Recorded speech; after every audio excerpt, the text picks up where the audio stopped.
And good, great, wonderful, wonderful evening to each and every one of you. We want to welcome you to the COVID and You virtual town hall that is hosted by Good to the Soul and co-sponsored by the Crown Hill Neighborhood Association, the Crossroads AME Church, and Mount Zion Baptist Church. I am the Reverend Shonda Nicole Gladden, and I am the CEO of Good to the Soul. And I am just so very, very grateful that each and every one of you has chosen to spend a portion of your evening with us today. Just a bit of housekeeping. We have a few people in the room with us, but many of you are joining with us live on social media, either the Good to the Soul Facebook page or shared in a watch party with some others, or even if you're on YouTube.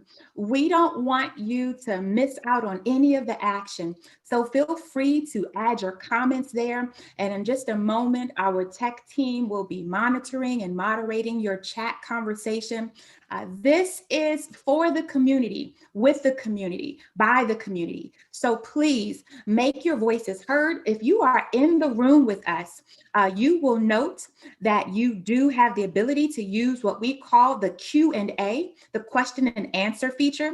And if you put questions there or comments, we will answer them live, and we may even be able to invite you, if you so desire, to speak your voice into the room. But I don't want to prolong our time together.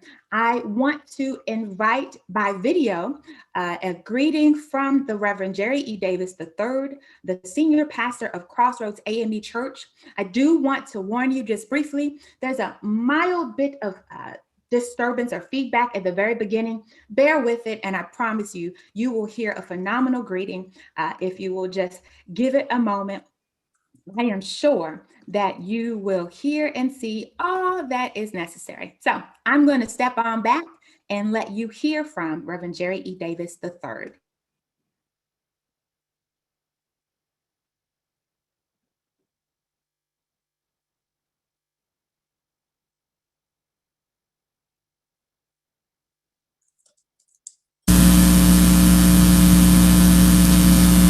Good evening.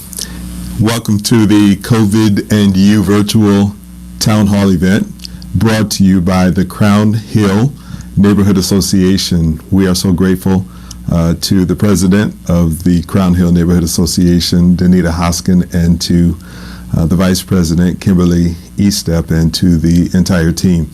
My name is Reverend Jerry Davis III, and I am the pastor of Crossroads AME Church, and we are excited and grateful to be part of this event.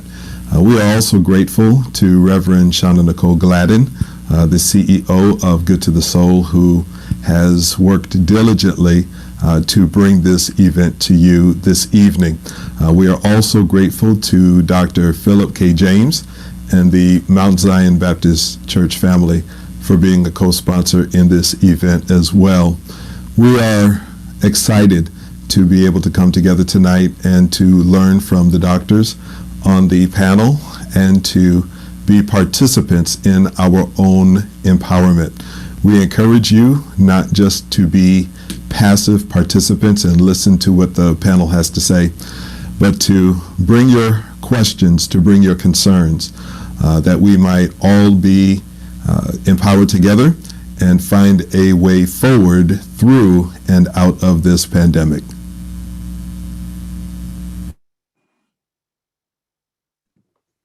And so we thank you, Reverend Jerry E. Davis III, for that greeting. We thank you for presenting an overview, if you will, of those of us who are gathered here in the room. I want to invite at this time Ms. Danita Hoskin, the president of the Crown Hill Neighborhood Association, to come at this time and express thanks on behalf of the team. Ms. Danita? Hear me? We can hear you. There's just a little bit of a breakup though. And so go ahead. We're listening intently for you. Thank you so much. I'm Danita, Neighborhood Association. So it looks like we've lost the feed for Miss Danita.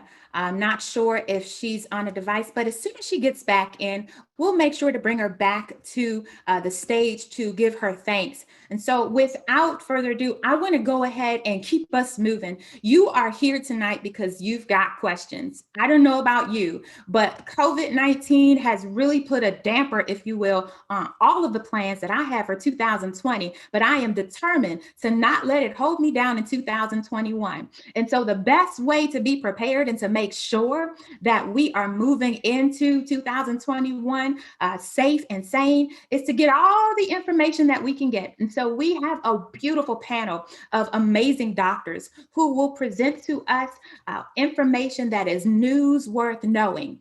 We have Dr. Angel Wilson, Dr. Candace Franklin, as well as Dr. Jerry Smart Jr. So sit back, relax, tag a friend or two into the post and let them know that this is news that you do not want to miss. So first and foremost, I want to bring to the stage Dr. Angel Wilson. She is a board certified internal medicine physician. She is currently a staff hospitalist physician at Ascension St. Vincent in 86th Street. A hospitalist is a physician that specializes in the comprehensive care of patients during their hospital stay and transitions care back to the primary healthcare team at time of discharge.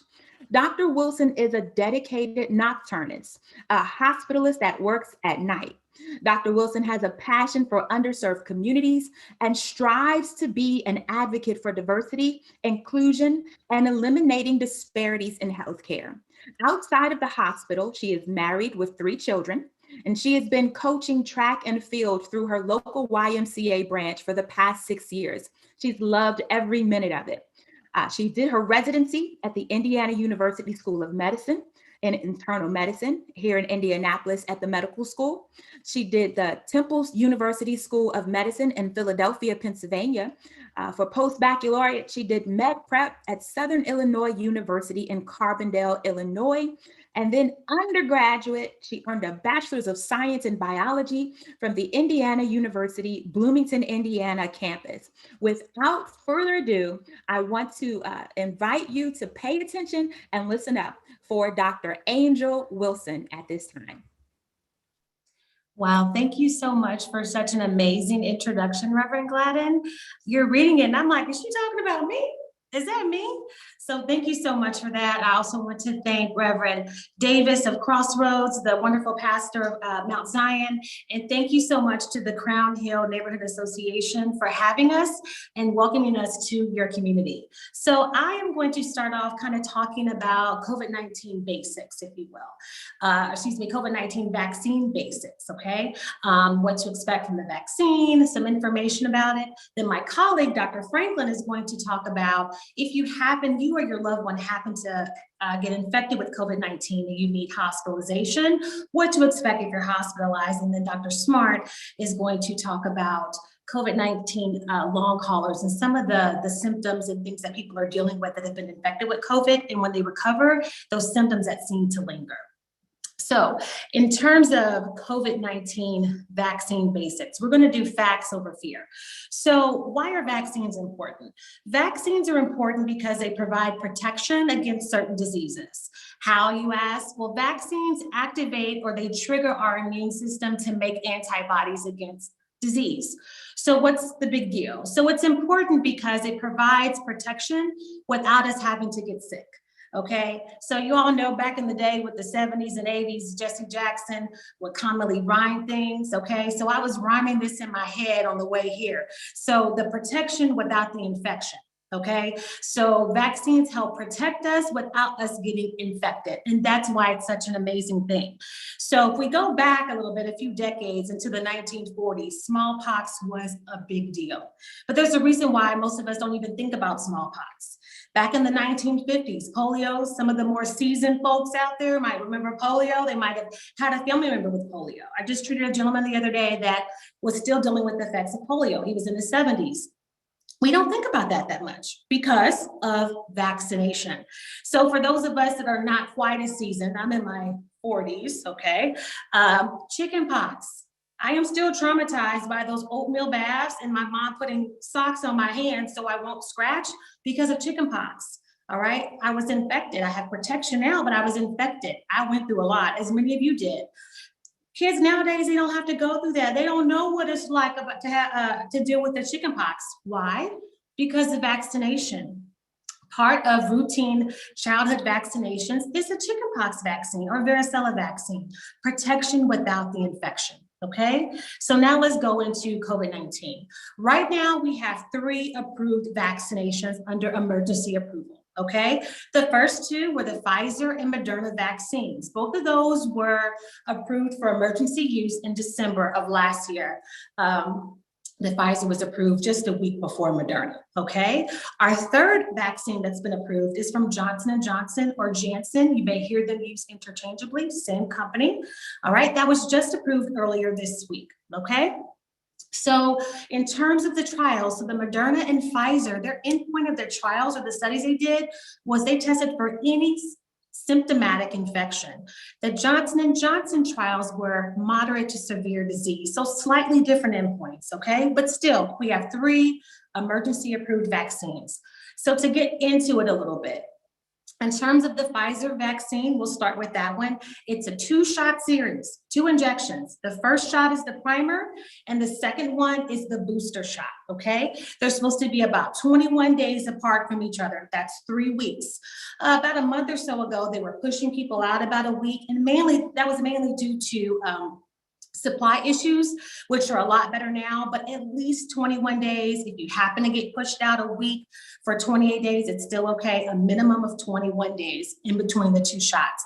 The efficacy rate is 95%, which is awesome. 95%, okay? For the Moderna vaccine, that's another 2-shot series. Those are supposed to be at least 28 days apart, so 4 weeks apart. The efficacy rate was almost the same, 94.1%, okay? They have very similar, if not identical, ways that they act or mechanisms of action. So they use mRNA, all right? A lot of you have heard about this. We're just gonna go into this just a little bit without getting into the weeds. So what is mRNA? So mRNA is genetic material, and it contains instructions for making protein. So your body normally has its own mRNA, so it can make proteins that your body needs to survive and function, okay? So in the case of the COVID-19 vaccines, they are carrying mRNA or instructions to make a piece of the spike protein. All right, so I want you to think of this virus as carrying instructions or carrying a recipe to the body on how to make the spike protein. So let me back up a little bit. So everyone is seeing the beautiful pictures of what the COVID-19 virus looks like. Think of it like a ball, all right? And we know how a soccer ball looks with the different color splotches on there. So the COVID-19 virus has these little knobs on it. They're the spike protein, and that's what allows it to anchor or attach itself to our body cells and to get itself into there to make us sick. Okay, these mRNA vaccines can carry this recipe into our cells. And it's the instructions or the recipe that tells our cells how to make a piece of that protein, okay? So once those cells make a piece of the protein, all right, they start expressing it, all right? Or they put it like stickers on themselves, all right? So there's these immune cells in the body, T cells and B cells. When they see this little piece of protein, they recognize it as foreign. And what they do is they start building up a defense, okay, against that foreign protein, that foreign particle. Part of the defense is antibodies, okay? So if someone who has been vaccinated becomes or comes in contact with the actual COVID-19 virus, the body's immune cells recognize that. They say, yeah, I've seen you before, all right? And they start making increased numbers of antibodies to fight off the virus to prevent you from getting sick, okay? So that's a key part. It doesn't mean that you will not get COVID-19, okay? But because those cells are already ready to make antibodies to fight off the virus, it keeps you from getting sick, if that makes sense, okay? So again, the Pfizer and the Moderna vaccine basically are kind of identical in how they act. they use mRNA to carry that recipe, those instructions to make that spike protein piece, okay? So let's get into the Johnson & Johnson a little bit, okay?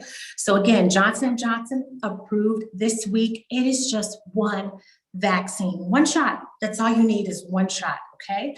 So the efficacy rate, it's not quite as high as the Pfizer, not quite as high as the Moderna. It's about 72% fewer overall cases, okay? In terms of severe disease, 85% efficacy, okay? So we got between 70 and 80, 85% efficacy. That's still a passing grade. I know y'all remember high school the grades. Now 72% is passing, okay? So the mechanism of action, a little bit different. The spike protein is still the star of the show, okay? But instead of using mRNA, it uses DNA, okay? And the way that it gets into the cell is it uses an adenovirus. An adenovirus is a class of viruses that can cause anything from the common cold to pink eye, all right? The key is the scientists have disabled this virus. So it will not make you sick. You're not gonna get pink eye if you get the Johnson & Johnson vaccine. You're not gonna get the common cold if you get the Johnson & Johnson vaccine, but it uses it, okay? It delivers the DNA, which has instructions in a slightly different way than the mRNA, but it still carries instructions or a recipe to tell the body how to make a piece of that spike protein. So those immune system cells can see it and already have the tools and know how to make the antibodies. So if that person gets exposed to COVID-19, the body is already ready to make antibodies to fight it off without the person getting sick. So the difference is, so if you're not vaccinated and you come into contact with COVID-19, your body has to start from scratch. It's never seen it before. It has no idea what to do. And part of what we've seen is what made COVID-19 so interesting and so scary is because the body sometimes overreacts in a lot of people. It's throwing everything it has at it. It just knows it's foreign. It knows it's not supposed to be in here. A lot of times the body overreacts, and that is part of what makes people so sick, okay? So when you have the vaccine and when you've been fully vaccinated, your body is able to mount a more organized, okay? A more organized response. It's like the coach drawing up the plays. Because a coach sees, it can read the offense for the other team, so the defense knows how to set it up, okay? If you don't have a coach, if the team is not organized, they're chasing the ball, they're all over the place, okay? Sometimes they may prevent the other team from scoring. Sometimes they're just running all over the place like crazy, and that's what happens with the body, okay? So the COVID-19 vaccine, we have 3 different options. 2 use mRNA technology, 1 uses DNA. They both provide good results.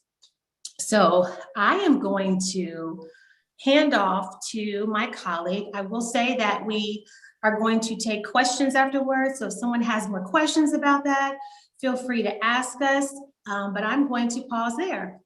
Actually, thanks so much, Dr. Angel. Wow, that was really exciting. I don't know about you, but I was hearing you talking about coaching and needing someone to coach us on a team, but that sparked some questions for people. We have some questions in the room directly for you, which is specifically, can you mix doses of 2 different vaccines, i.e. can 1 dose be Pfizer and 1 dose be Moderna? No, as of right now, no. Okay, so even though the mechanism of action or the way they act is very similar, as of right now, there is no mixing. If you get the Pfizer vaccine for the first injection, you need to get the Pfizer vaccine for the second. If I can interject a little question in there, Reverend Gladden, some people are asking, well, can I pick?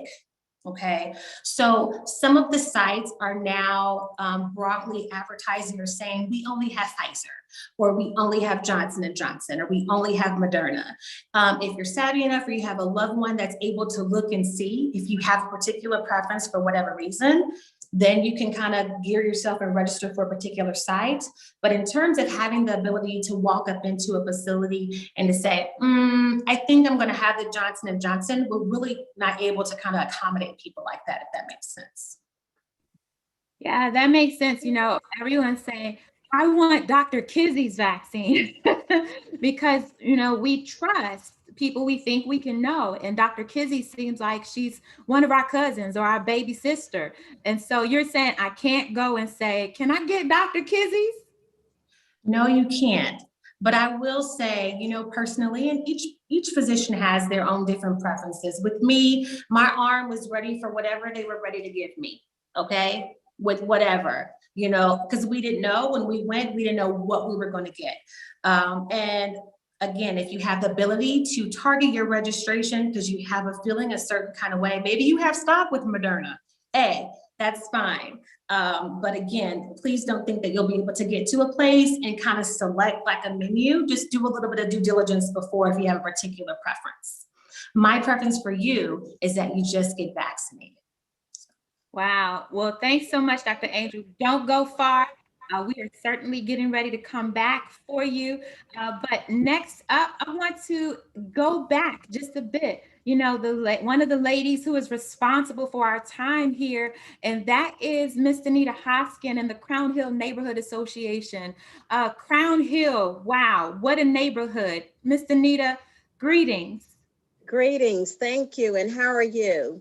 Oh, I'm just soaking up all of this really good information. This was awesome for you all to say that you wanted to do this. What really made you want to do this, Miss Danita? I thank you very much for asking. We wanted to do this because it's important that we help in the education and communication of this pandemic. Again, I'm the president of the Crown Hill Neighborhood Association, and we want to say thank you to you, the panelists, the sponsors, and to our listening audience for joining us and our viewing audience. Because as the Neighborhood Association, we're advocates for safety, security, and the quality of life in our communities. In regards to the COVID-19, from a firsthand account, I can assure you no one wants to be stricken with the coronavirus. It's not a pretty situation. I don't know any family who has not been affected by this disease. Myself, I have numerous family members and friends who have been stricken and died from the coronavirus. On March the 23rd, 2020, I became ill with coronavirus. I broke out in hives. I had a persistent, wet, bloody, mucus-laden cough, and I had a headache that I can only describe as my brain swelling inside of my skull. I lost all sense of smell and taste, and my body just hurt with every movement. This was in addition to me trying to recover from rotator surgery a month prior. When my fever hit 104, I began to say goodbye because at that time I knew death for me was imminent. And it is by his grace and his mercy that I'm here to continue a good work.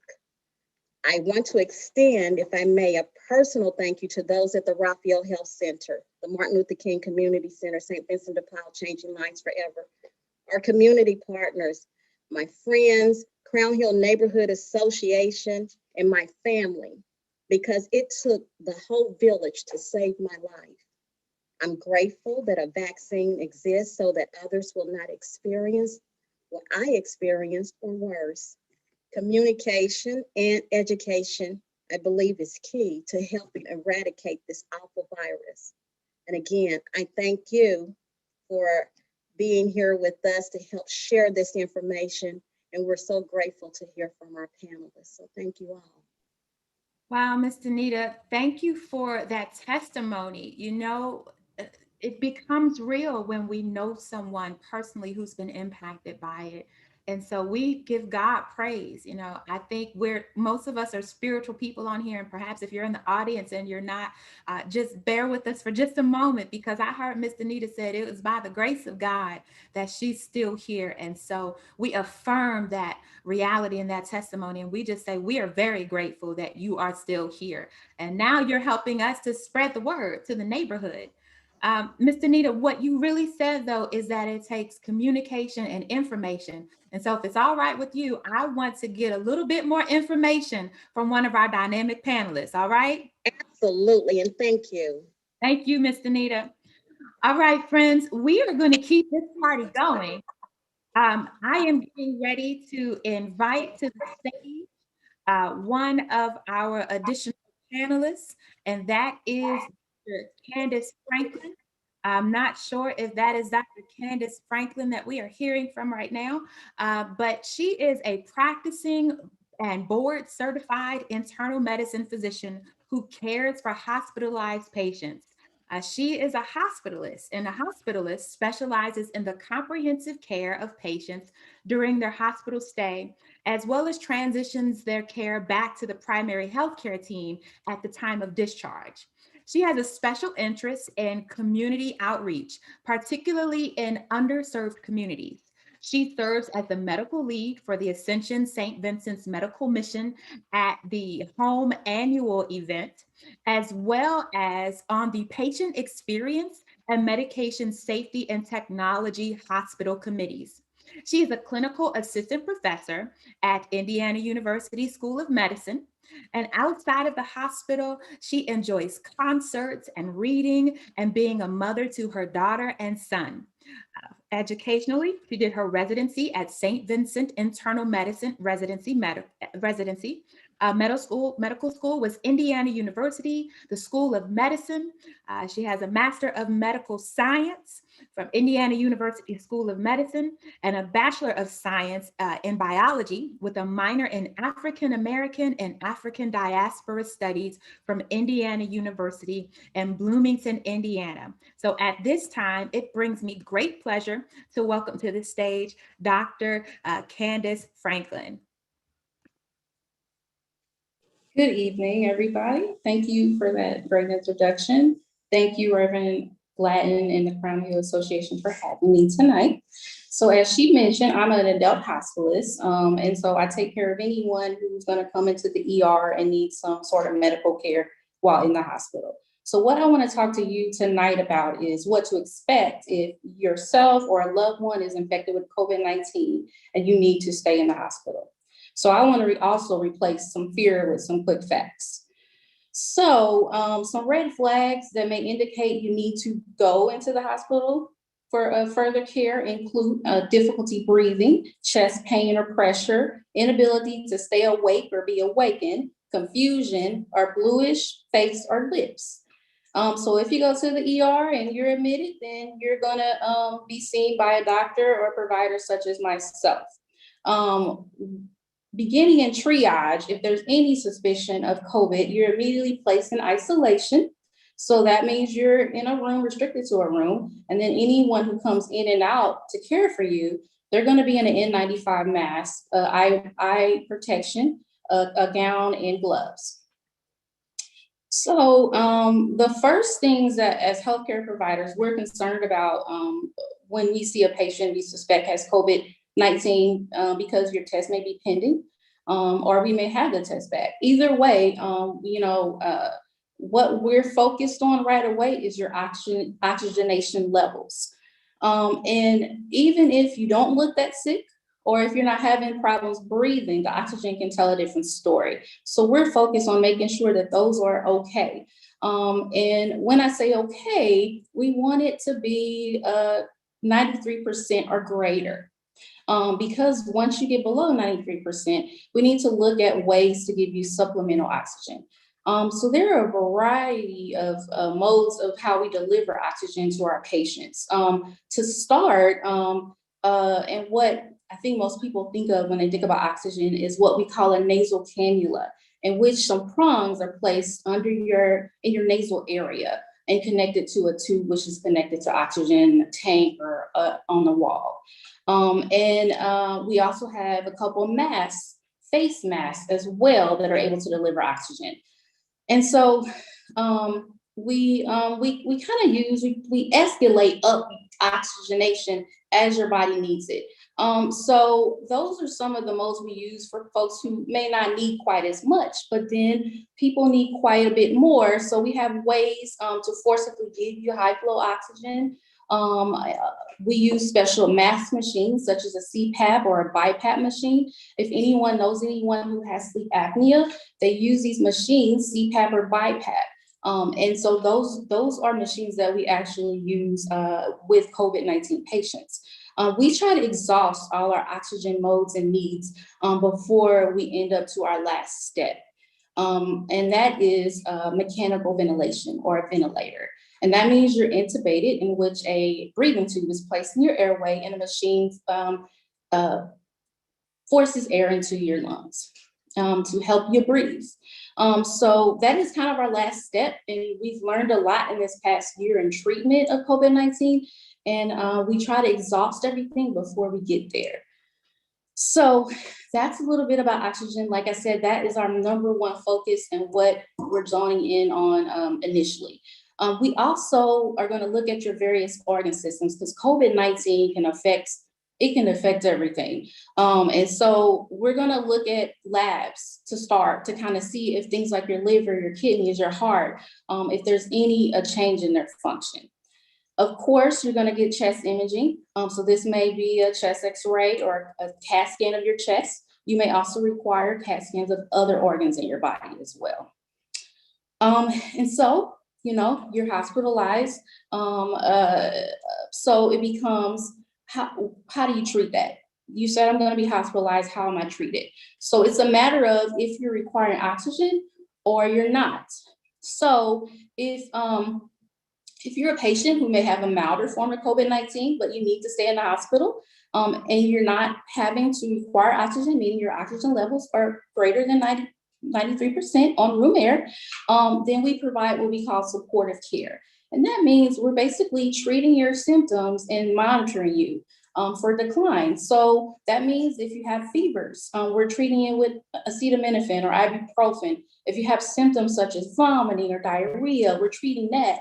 A lot of times people aren't eating or drinking as well, or they've had a lot of diarrhea. So things like your sodium and your potassium may be very low. And so you may need to replace these. So we do that. No medications that are geared for COVID or indicated are used if you are not requiring oxygen. So like I said, the main thing we do is we try to support you and monitor you closely. Now, if you are that patient who is actually requiring oxygen, of course, like I said, that's our #1 thing that we work on when you get here. But the next thing you'll receive is a steroid medication called dexamethasone.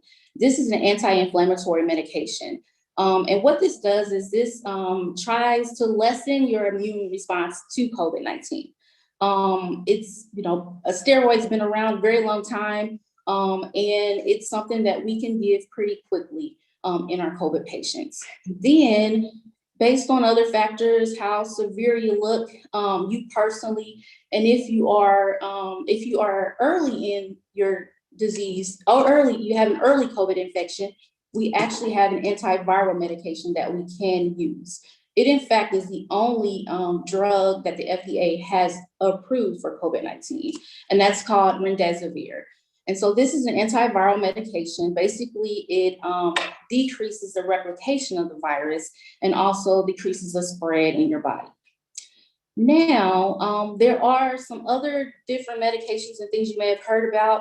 The FDA has granted authorization for emergency use of different meds to use in certain patients who are pretty sick in the hospital. And this is going to depend on your hospital or your location, if your hospital is participating in these kind of clinical trials. And this is always a decision of the patient. You can say, no, I don't want to be in a trial, or yes, I want to try it. It's your choice. One big thing that you may have heard about in the media or have known someone who's gotten it is convalescent plasma. And so what that is they take plasma from patients who have actually recovered from COVID-19, and they're able to get the antibodies that they make and introduce this into patients who are actively fighting the infection within the hospital. And the hopes is that that your body will recognize the virus better and act more effectively to clear it. And so those are some of the things, and I won't get into the different drug names and trials and things, but like I said, it's going to depend on your hospital and if they're participating in those. So one question is, how long should you expect to stay in the hospital? And so this is actually going to depend on how severe or how sick you are. Some people who have milder disease may only be here 2 to 4 days and may go home and do well. Some folks who have more significant disease or even critical disease requiring an ICU or a ventilator, they may be in the hospital anywhere from 2 weeks on. Their reports, people have been in the hospital for months at a time because of this.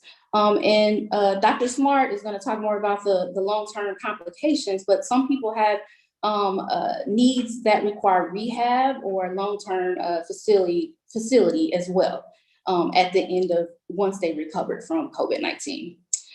And then lastly, the biggest thing that comes up is, and sometimes is also a reason why people delay coming in, because you're worried that you're going to be in the hospital and loved ones aren't able to visit you. You're in the hospital alone. We heard about last year, many people died alone in the hospital. So that's a big concern. Because of the decrease in COVID-19, everywhere, hospitals are starting to open up for visitation for patients who have other reasons to be in the hospital, not for COVID-19 though. So if you are here with COVID-19, you won't be allowed to have visitors just because the hospital wants to prevent spread of disease. And that's how we're working to do that. But know that we're all working to kind of keep that communication open. So it's a big deal in elderly patients and patients who have issues with cognition or developmental delay, who may not be able to communicate as well or make decisions because they're so sick, that it's important that we communicate with the family day to day. We try to do that.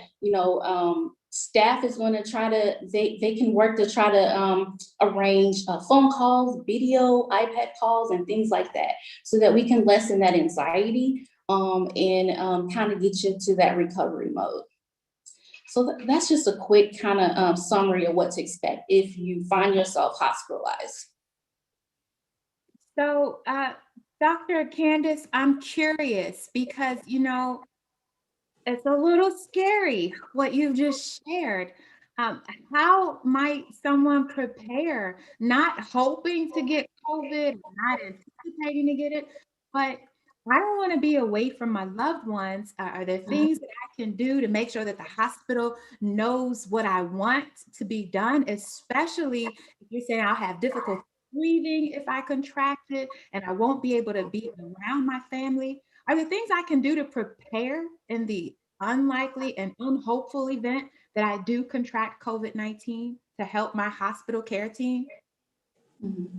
So I think that it's important, especially, in the midst of a pandemic. Hopefully we're headed out, but that you have conversations with your family, your loved ones, about your decisions about how you would want things to turn out for you. If you were to get sick in a hospital, would you want something like a ventilator? Would you want those kinds of things? It's important to have those conversations now because as we've seen this past year, we've lost greater than 500,000 Americans alone. That it's you may not foresee what's going to happen. You may have a very mild disease. Your disease could take an unexpected decline. And so it's just important to start having those conversations now. I think that's what this past year has kind of taught us, so that your family or whoever you have in place to make those decisions for you is doing the right thing. Wow, thank you. I know you're really talking about our care if we are hospitalized. And so I'll save a couple of the questions because people are asking more questions about vaccination. So we're going to ask that you all hang on in the room because when we bring all of the doctors back, we will get to those questions. But thank you so much, Dr. Franklin, for that very thorough overview of what it means and what it looks like for us to make sure that we are attentive to knowing what we want to do with the hospital care team in the unhopeful and unlikely event that we contract COVID-19. So I'm going to now introduce us to our third and final panelist. And that is none other than, we're going to bring a brother to the stage, if you will. We're going to have a little gender mix-up, and that is Dr. Jerry W. Smart Jr. He is a neurologist. He was raised right here in Indianapolis, Indiana. He received a Bachelor's of Arts degree from DePauw University in Greencastle, Indiana, and he received his Doctorate of Medicine from Indiana University. He completed his neurology residency at Indiana University School of Medicine. Dr. Smart is a board certified neurologist. He is a member of the American Medical Association and the American Academy of Neurology.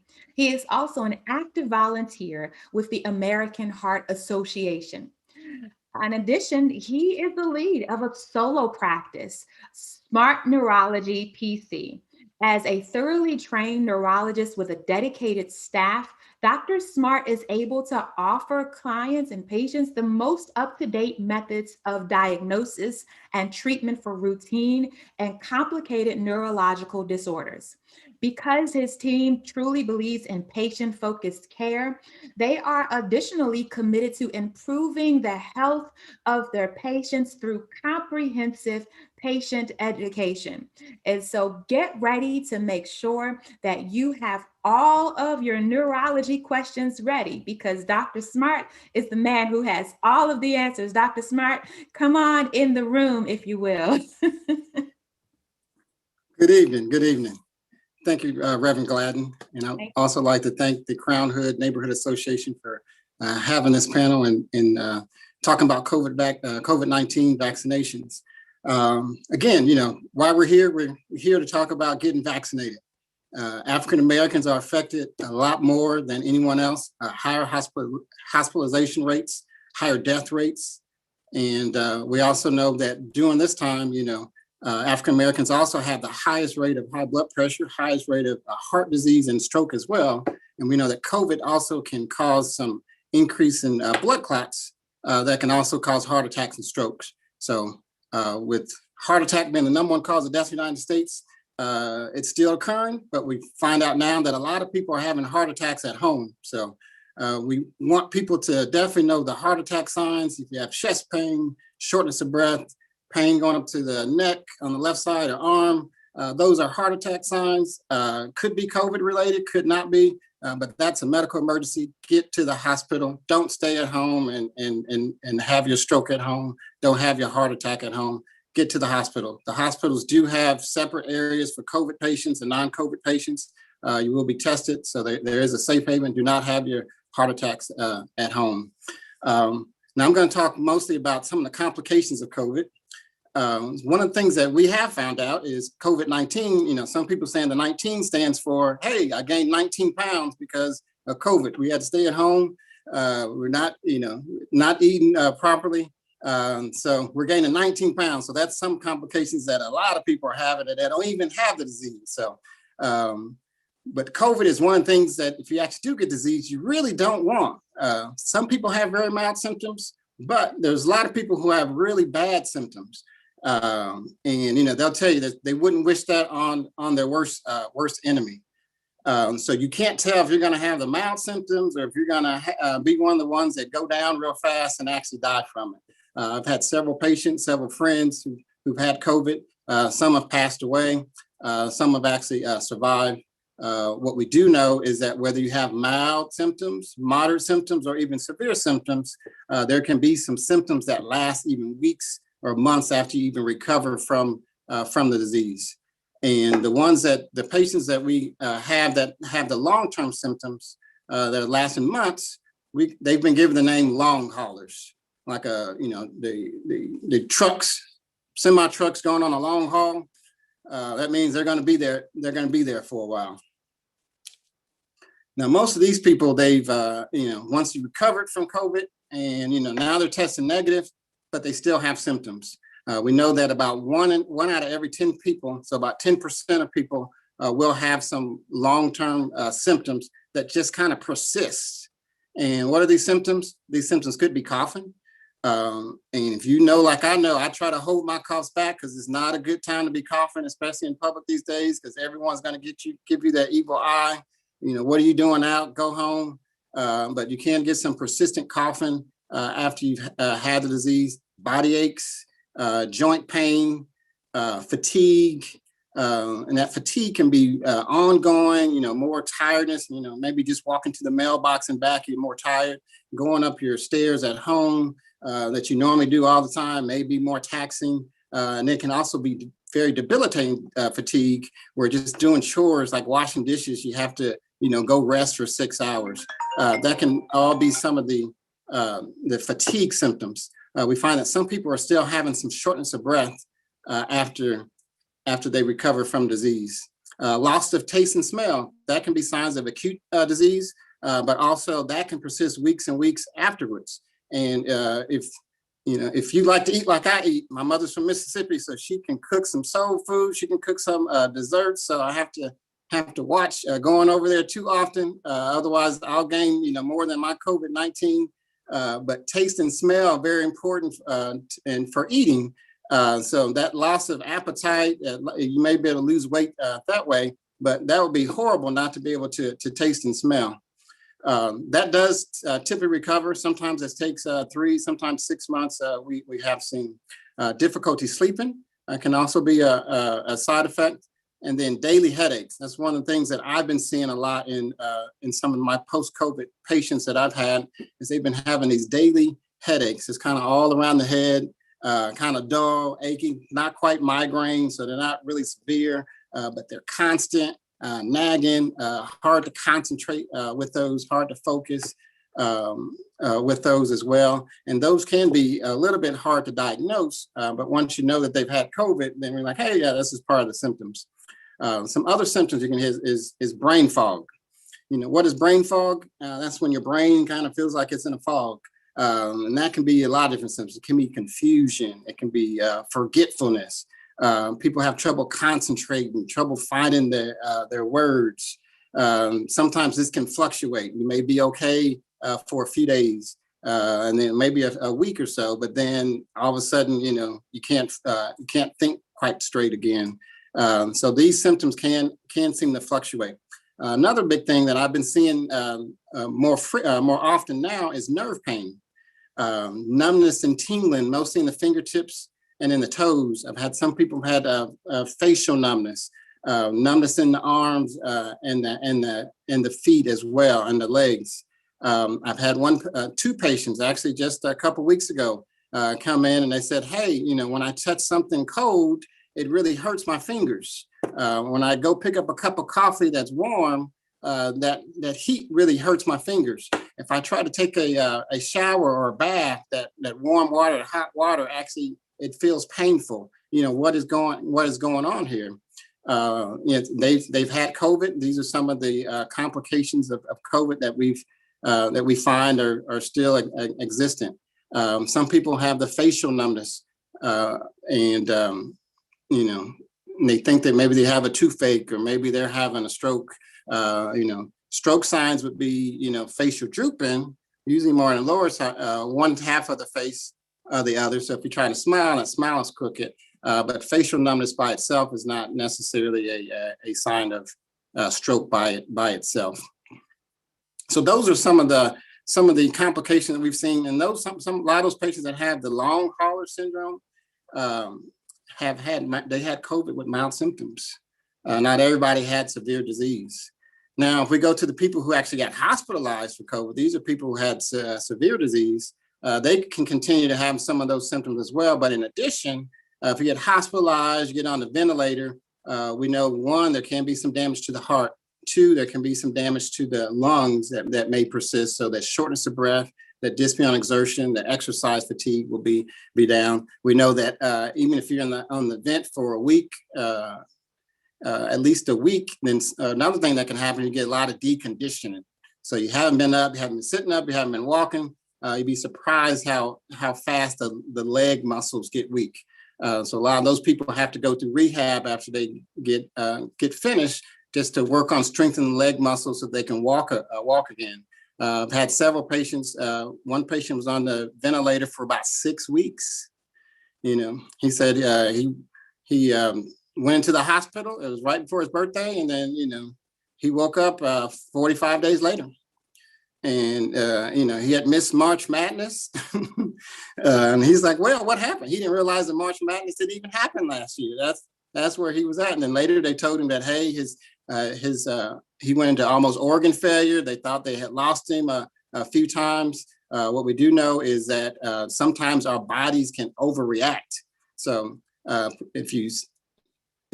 call that the cytokine storm. So I tell people the cytokine storm from COVID is actually your body's immune system overreacting. So say there's a little fire right here in front of me, and I could easily pat that fire out, right? But instead of patting that fire out, I call 911, and the fire trucks come, and they, 2 fire trucks come, and they blast this little fire. They blast it with two hoses. What does that do? That messes up my whole room. They had to kick the door down to get in because I didn't let them in. So that causes a lot more damage. So our immune system it can be the same way. And so even healthy people that may not have any underlying disease, their immune system can sometimes overreact to the virus. And it's not just coronavirus. We see this happening with the flu as well, with H1N1. We saw young people dying. A lot of that was their immune systems overreacting too. But certainly with COVID, we see that happening as well. And that's the cytokine storm. Your immune system overreacting. When that overreacts, then there's just too much artillery going there to try to fight the virus. And that can put you into multi-organ failure, kidney failure, your liver can start failing, and then your lungs fail. So you end up on a ventilator and in trouble. So this is one of the reasons why we do not want to get coronavirus, because we don't know who's going to have mild symptoms. We don't know who's going to have long-term symptoms. We don't know who's going to die from it. So the best way to prevent this is, one is to, keep practicing social distancing, wearing your mask. Sometimes wearing double mask can actually reduce infection more, but also getting vaccinated. We know the vaccines, like Dr. Wilson said, there's 3 choices out there. They all work. They're all effective. They're all potentially good choices. There is a website called vaccine.coronavirus.in.gov. vaccine.coronavirus.in.gov. If somebody could put that in the chat. If you can go to that site and it's your turn it'll tell you if you qualify first to actually register to get vaccinated. But once you actually click on and say, yes, I'm registered, it'll give you a list of the different sites that are available for you to go ahead and look to try to schedule a test. But what I like about this site is in red, they have, once you look at the list of sites, it'll tell you what vaccine they have at that site, okay?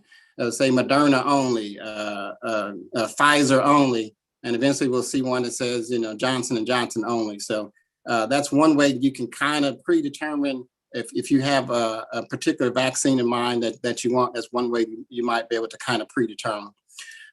Why do we have these persistent symptoms after COVID? We get rid of are we testing negative now? We really don't know why yet. Some people believe we may still have a small amount of virus that remains in the body that your body is kind of trying to fight. Some people think it may be part of the immune system overreacting. What we do know is that sometimes there may be even permanent damage to the lungs and the heart and actually nerves. So these may be some permanent symptoms that may not get better. We've only been dealing with this for a little over about a year now. So a lot of research has been done by the NIH to look and see what other long-term effects there may be.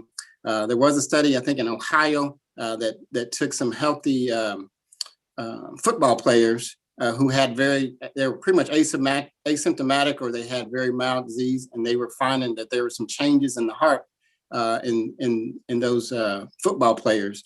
So we really need to watch our athletes if they've had COVID, even if they had mild disease, because they may have some exercise intolerance. You may need to watch them a little closer for their hearts. Now, around the country, some other things that are being done is there's some post-COVID clinics that are being established to help treat the symptoms. A lot of those clinics are multidisciplinary. So they have cardiologists, they have neurologists, and they have lung doctors, pulmonologists, all kind of working together to help treat the symptoms for the long haulers. PT, occupational therapy, cardiac rehab, those are all some other things that have been used to treat it. But I said that the best treatment is prevention. So if we get vaccinated, then we don't have to worry about getting the disease, or if we do get the disease, we don't have to worry about getting hospitalized, and that's the best treatment. Dr. Smart, thank you so much. I jumped in because so many people in the room have questions specifically for you. And so first, how long does long hauler symptoms last typically?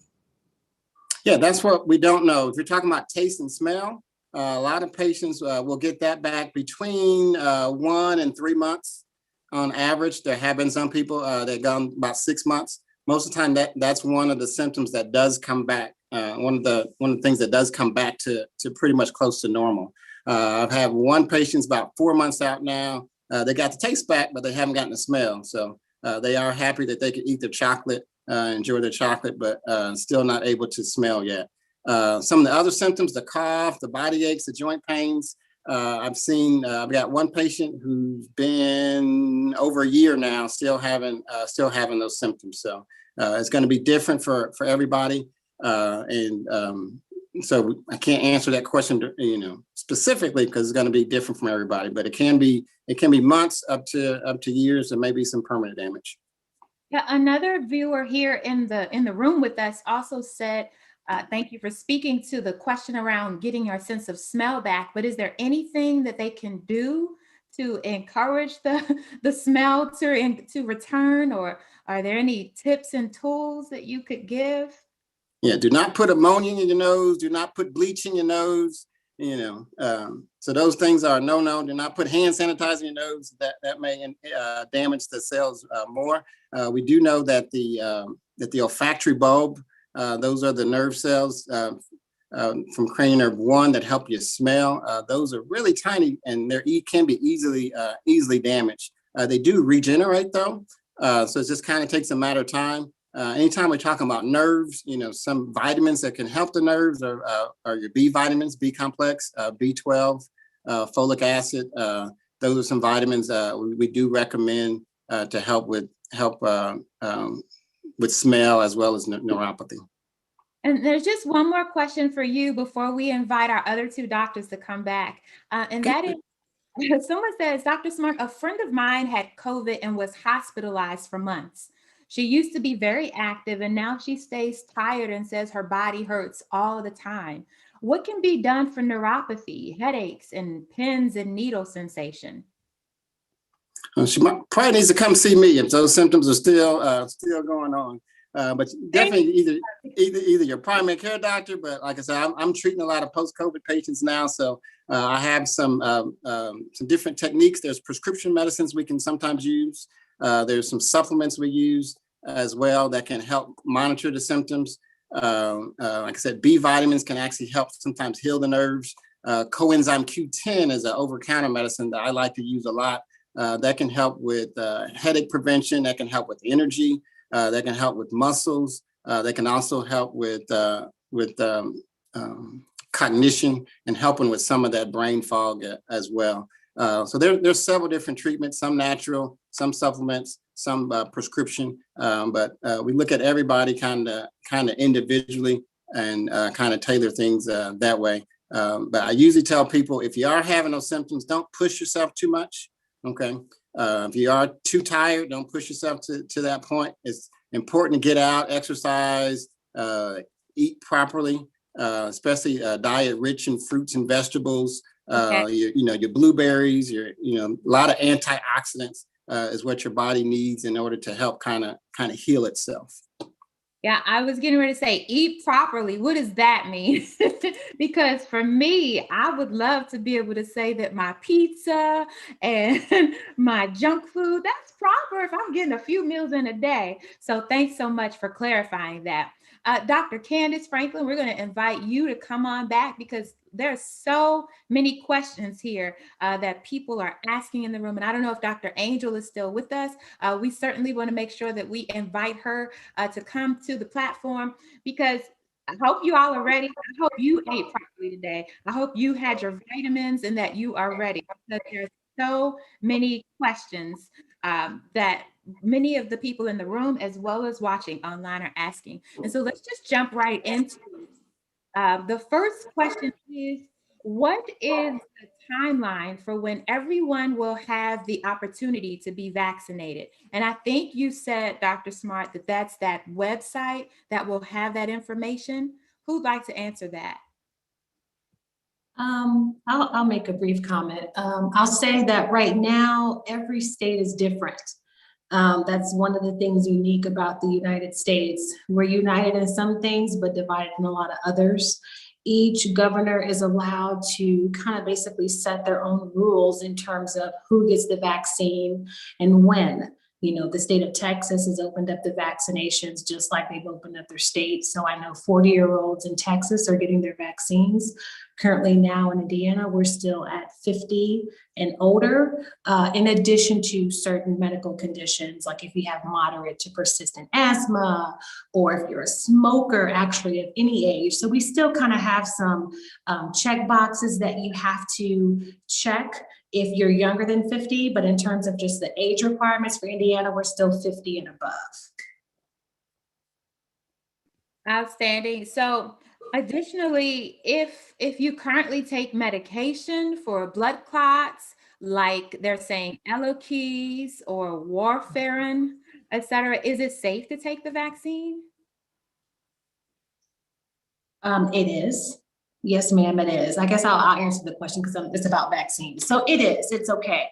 There's no reason for you not to take any medication before you get the vaccine, okay? And in terms of who should not get the vaccine, I'll say this.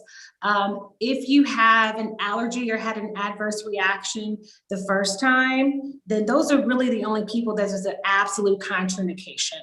Or if you have an allergy to something called polyethylene glycol or polysorbate, those are the people that should not get the vaccine.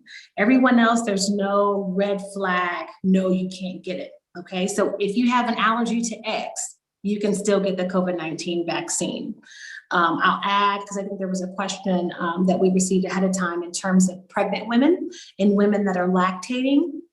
There have not been any dedicated studies on these vaccines with pregnant and lactating women, okay?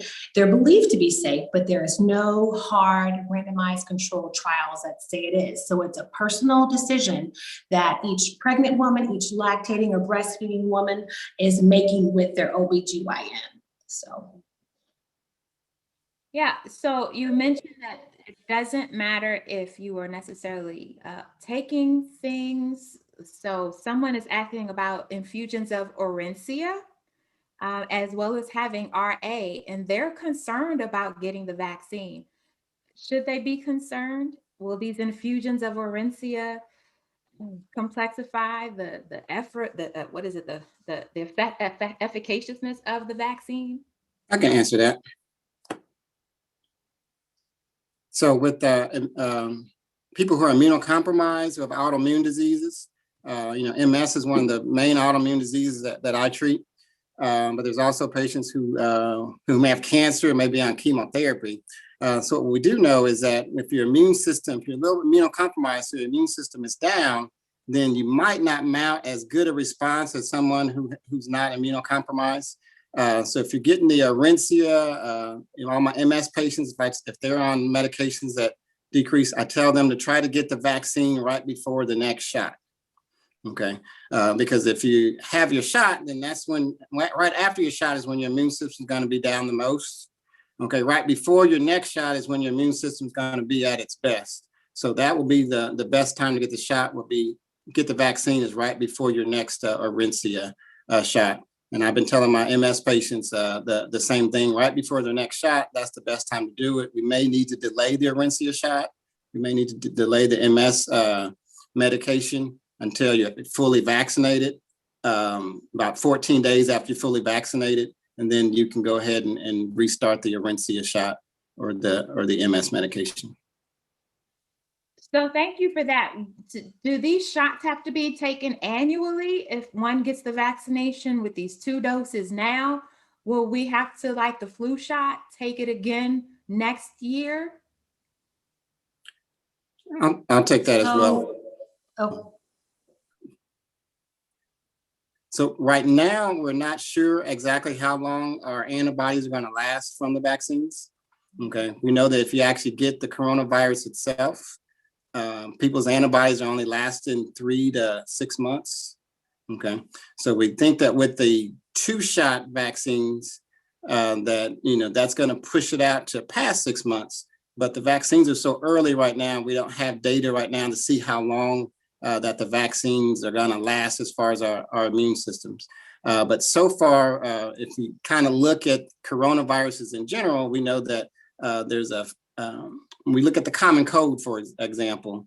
The common cold is caused by rhinovirus, and then there's also 4 coronaviruses that actually cause a common cold as well. We know that our antibodies don't really last that well to those 4 coronaviruses that cause the common cold.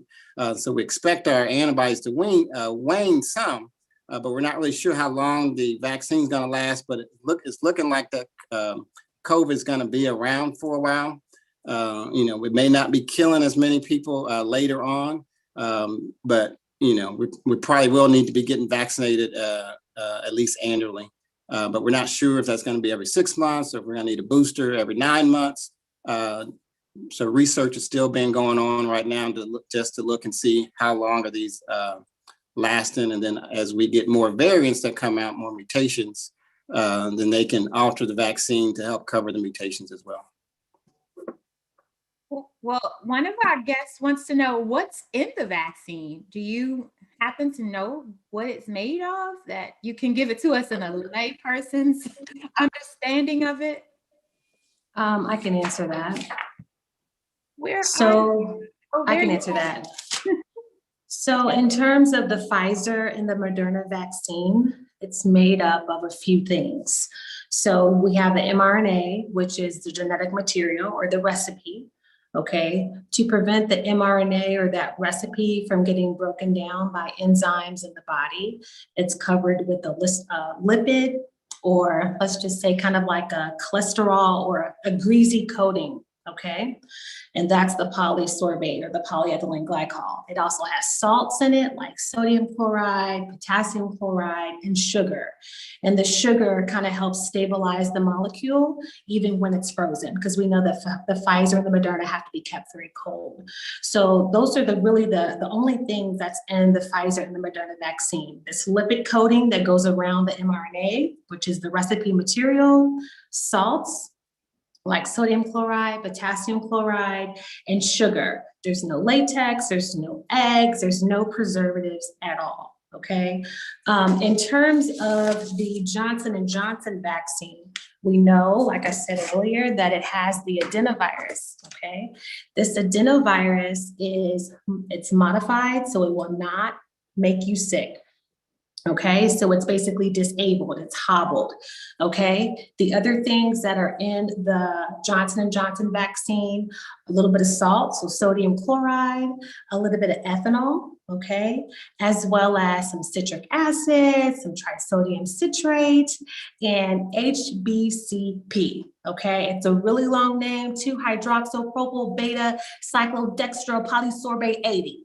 Okay, so that's what's in the Johnson & Johnson. So the main component is the virus, the DNA material, the salt, the ethanol, citric acid, trisodium citrate dihydrate, okay?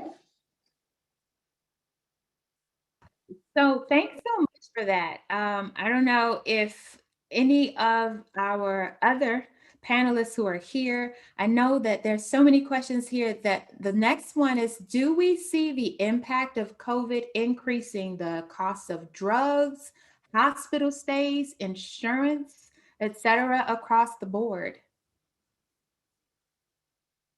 Is COVID costing us more money as consumers? That's a good question. I don't think we know yet what's gonna happen. As of right now, if you get sick with COVID or anything like that, you're tested, insurance companies are covering that. But that is a very good question.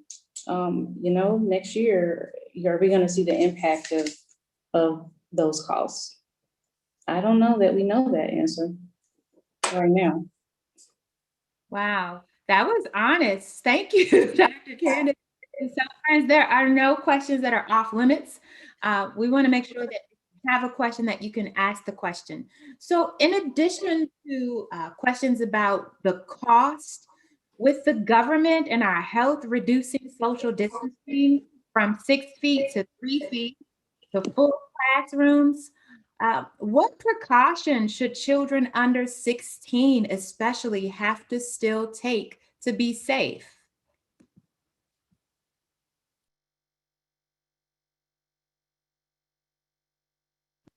Anyone want to jump in and answer? Go ahead, Dr. Angel.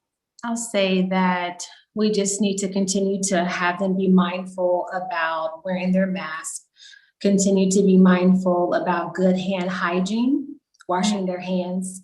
And even if they are told that they can be 3 feet apart, you know, for the kids to be mindful about, hey, maybe give Johnny or give Chad or give Susan a little bit more space. I will actually say it seems that the kids have been adjusting a little bit better than adults when it comes to being compliant with masks and, you know, being diligent about spacing out in school. So I think just pouring into our kids to not let their guards down, you know, let them know that this is a team effort. We all have to work together to keep each other safe, to keep them safe, to keep their, you know, big mama safe, to keep their brother and sister safe, etc. So I don't know if Dr. Franklin had anything else to add or Dr. Smart on that. I agree. Continue to do what you're doing now. Wear the mask and, you know, keeping the distance, not letting up on those things. I agree. So there are some questions here for people who said that, hey, I contracted COVID and I recovered from it. Now I have questions about the vaccine.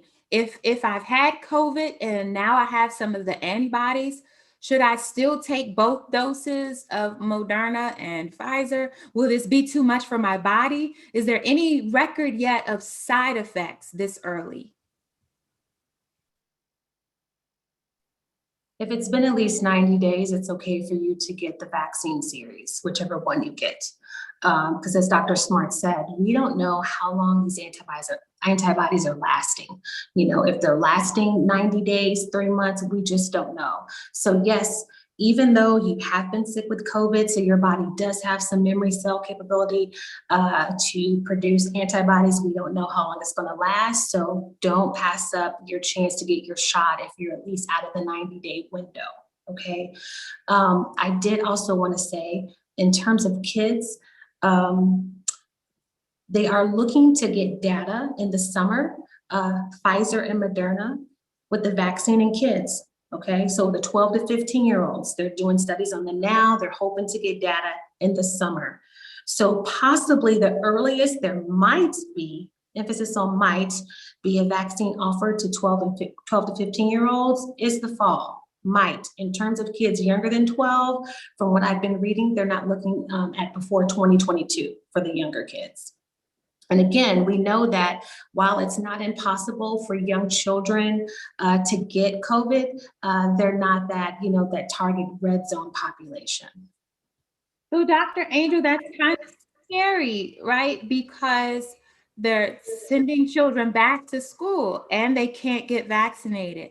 And so another question is COVID-19 an airborne disease? And if so, should we then be alarmed with babies going back to school and not being able to be vaccinated? Help us.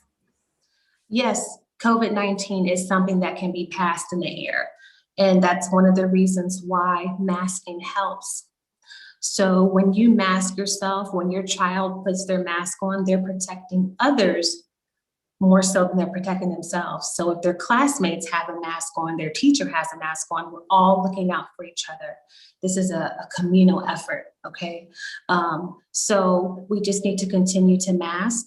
We do need to continue to be diligent about social distancing. So yes, it is scary to think about your baby getting COVID. And we do know, and we have seen that there have been kids that have gotten sick with COVID, you know, but again, fortunately, they are not that red line hot zone population that is highest at risk to have complications.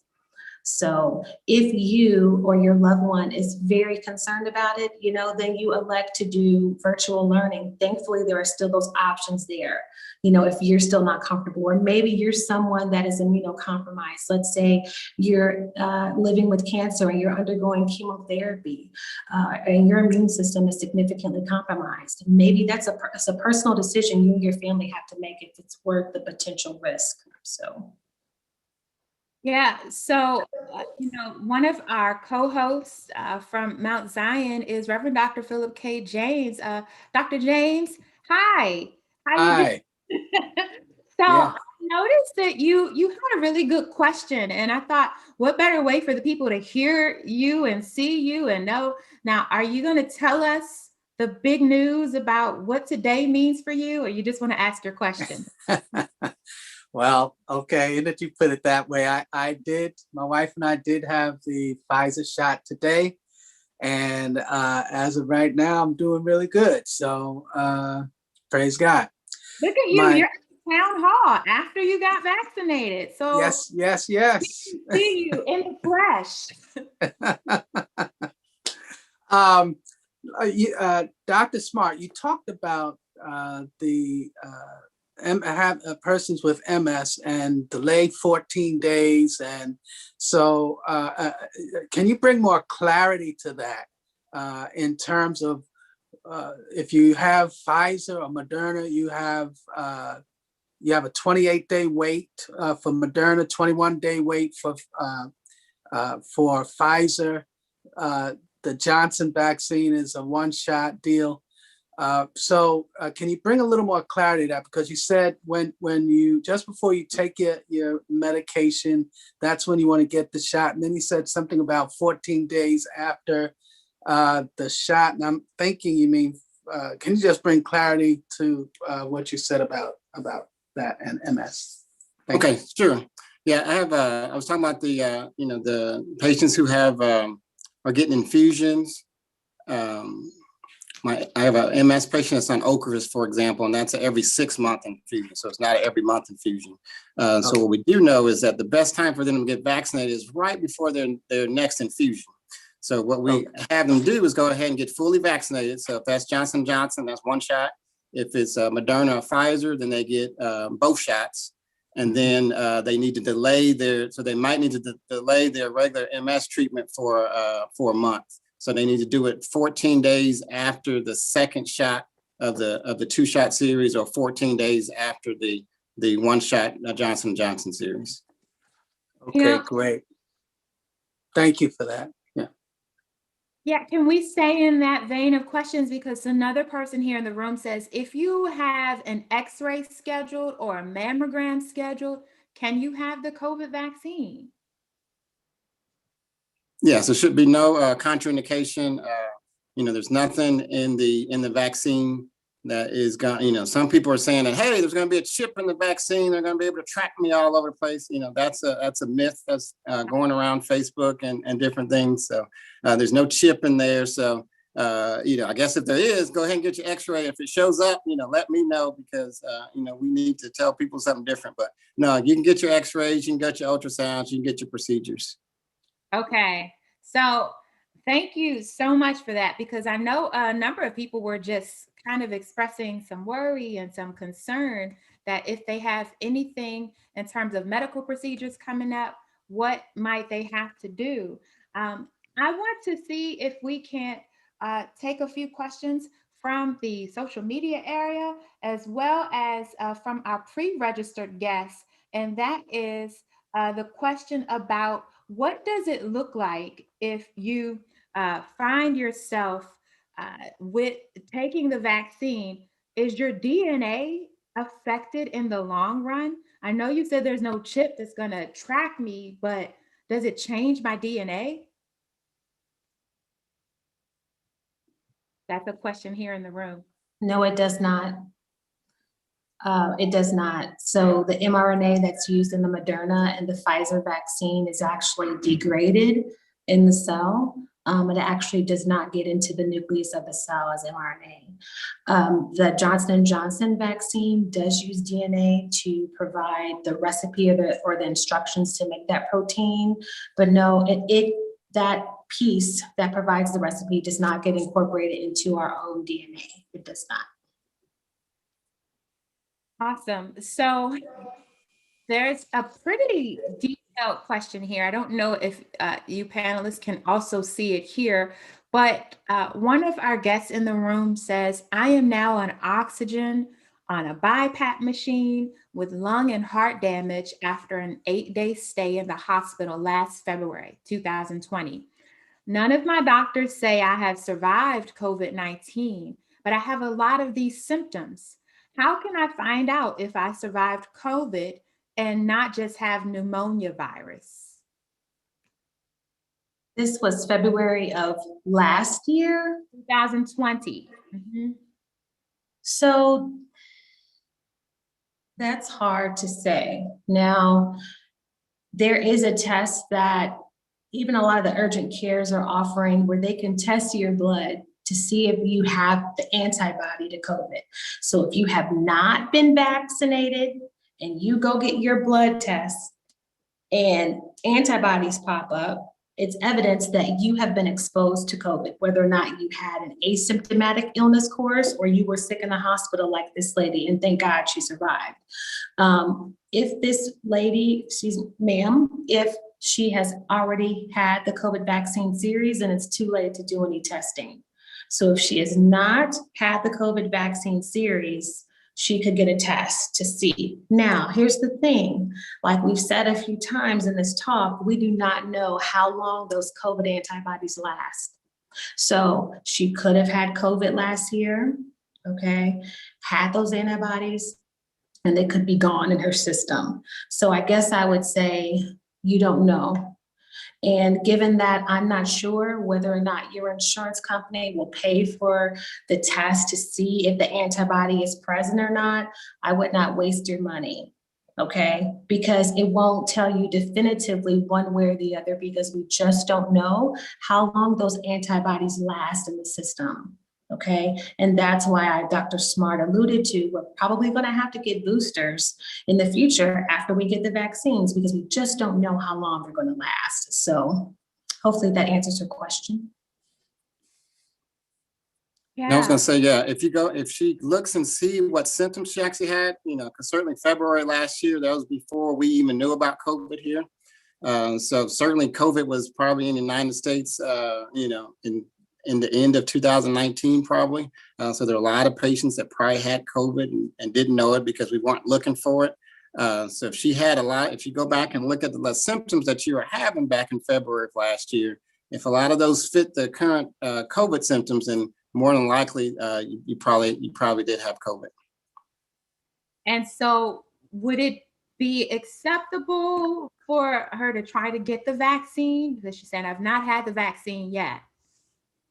Yes, I would, if you've had COVID already, or you think you may have had it, as long as it's been at least 90 days since you've had the onset of symptoms, then you should get vaccinated. I've had at least 3 patients who've gotten COVID twice with symptoms. So, and this was April of 2020, a patient got it, had mild symptoms, but then again got it in August of 2020.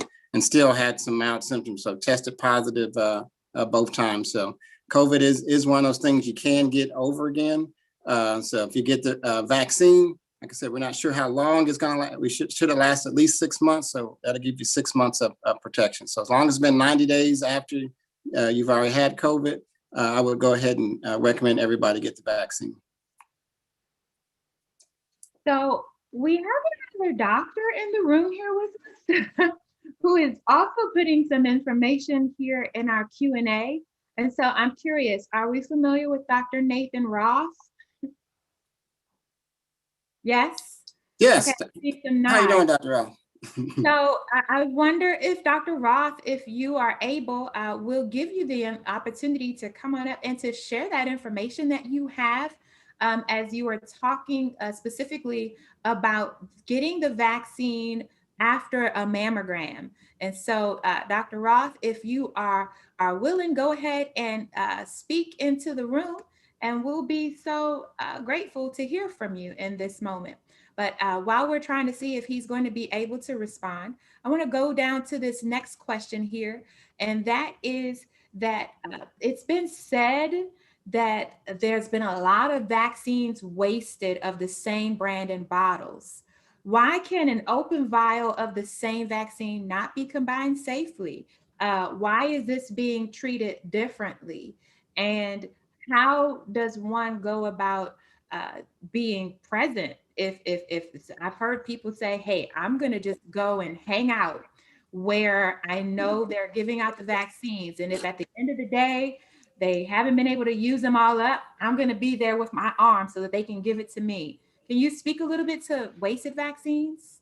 Please let me speak to that, and then someone else can speak too. So the reason why some of these vaccine vials are being wasted is because, especially the Pfizer and the Moderna, they can only be at room temperature for so long. So once the vial is punctured with a needle, if it's at room temperature, it can only, basically it's safe or effective to use for 2 hours, okay? And that's, with the Pfizer and the Moderna. They do have stricter storage guidelines than the Johnson & Johnson. Now, just recently, I want to say the last week of February, the FDA has kind of eased up a little bit on the storage and the refrigeration requirements.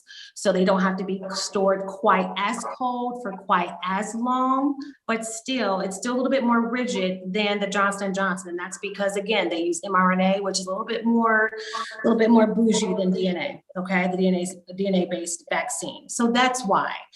So again, once it's been punctured, once it's been at room temperature for so long, it does have to be wasted, okay?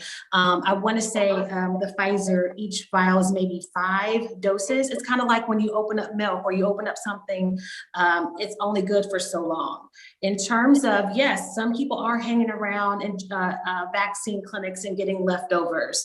I know that there are certain clinics such as Myers, the Fisher's Health Department, or excuse me, is at Hamilton County Health Department. They actually have a way that you can register to get notified about extra vaccines. And if you're available within 30 or 40 minutes, you can go up there and get it. So it's just because of the integrity of the vaccine and the vaccine breaking down and not being as effective. That's why some of these are being wasted. And some of it, to be quite honest, is just disorganization, because we did not have a collective, unified dispensation of the vaccine. Some here, some there. This state gets this clinic gets that. Sometimes the facility gets too much, more than they can handle. So some of it's disorganization, and a lot of it's just those rigid storage requirements. Wow. Any of the other doctors care to have any additional input? I know Dr. Angel, she's always so thorough. Like when she responds, do we even need to say anything more? I was just gonna say, encourage people to call these sites and ask, because I've known people who've taken an elderly person and they've said, hey, we have extra doses. Do you want to get a shot today? So it doesn't hurt to call and check and to get on those lists if you find them. Yeah, so in addition to these 3 amazing doctors that are being hosted here by Crown Hill, looks like every now and then, if we were in person, your friends will tell a friend and tell a friend, and you'll see that some of your friends just happen to show up. And so Dr. Nathan Roth is also here, and he wanted to say a little bit about mammograms, that someone had a question about what to do if I'm scheduled to have a mammogram. So Dr. Roth, hi, welcome to the room. Thank you so much. It's an honor to be here, and I am so amazingly impressed with how you guys have handled this. All 3 of these physicians have done an outstanding job presenting the information and answering the questions, and I'm pretty excited to be involved in this now.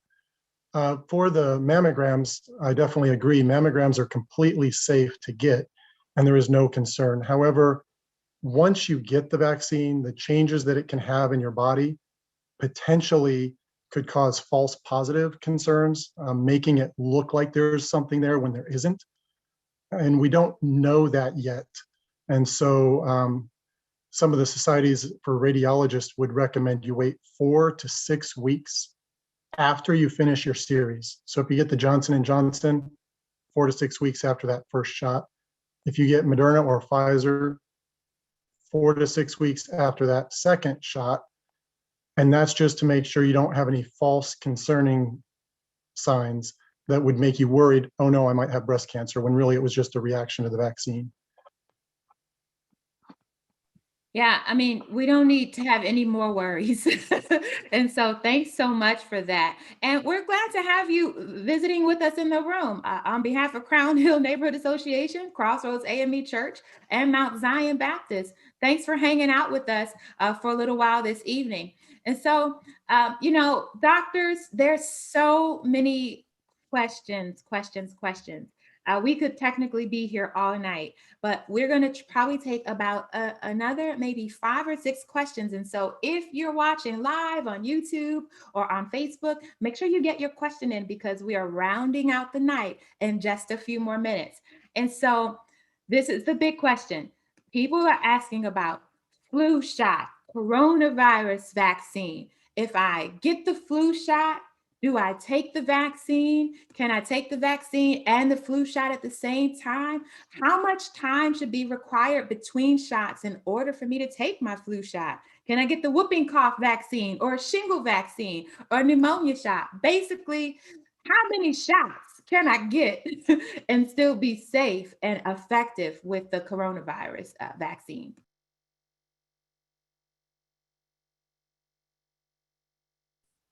So you have to wait. They want you to space out. And I'm sorry, y'all. This is just part of what I researched. I tried, forgive me, 2 weeks. So if you get your COVID-19 vaccine series, wait 2 weeks. And yes, y'all still gonna have to get y'all flu shot every year. This is not a pass on the flu shot. I need you to get your flu shot, your other vaccines as well, whooping cough, especially our older people. Our immunity has kind of tapered off, and you got your grandbabies. You don't want to get them infected with whooping cough, and you don't want to get it from them.